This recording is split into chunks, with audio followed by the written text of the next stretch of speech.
Okay, so we've talked through the process of prospecting, but I do want to add a little bit of information for you that might help you, because one of the things you're going to come up against when you get out there is negative people. There are so many negative and cynical people in the world, and I can promise you you're going to stumble across more than one of them in your quest for positive people who want to help you build a team and who want to do something special for their lives. So let me give you a couple of examples or techniques on how to handle people like that. Let's just assume that you've got an old nasty brother-in-law named Bob.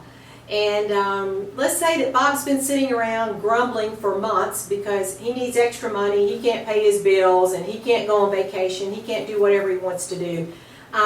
So the next time you're at their house, you say, Bob, you know what, I might have found something for you. You've been talking about the fact that you need extra income, and I may have an answer for you. Bob starts in. I don't know. I'm not going to do one of those things. If you're coming to talk to me about one of those home businesses or one of those things that you do now, I'm not going to do that. Just look up at him, stop him mid-sentence and say, you know what, Bob? You're not who I'm looking for. And then just cut it off. You don't need to listen to the rest of his sentence. Do not let Bob beat you up. All that will do is just psychologically damage you, because you don't need to take that abuse from him. He may not like what you're doing. That's okay. You like what you're doing, and that's good enough.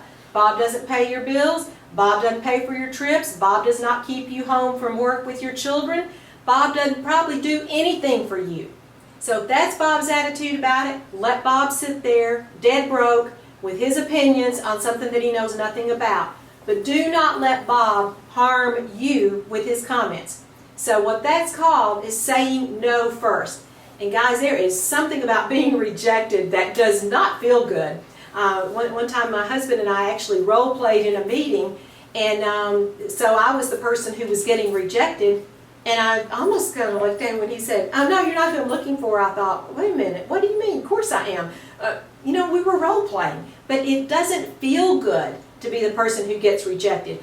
It doesn't feel good for you when someone tells you no, they don't want to be in your business, or when they start all this negativity. But guess what?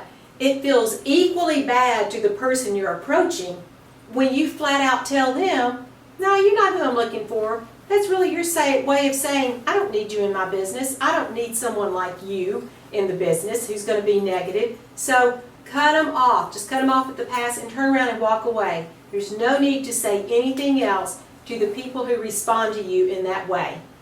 Protect yourself. That's very, very important. The negative people are going to always be out there, and there's probably more negative people going around right now because of things that are going on in the economy. There seems to be an abundance of them, but you know what? You're one of the positive people, and that's why you're in this business. You've got something special that you want to do for your family, and the person you're looking for is the person who wants to join you and do something special also. So when you come up against all the negativity, guys, don't be discouraged, don't be deterred. Tell them no first. Tell them that they're not who you're looking for. Walk away and let that be the end of it.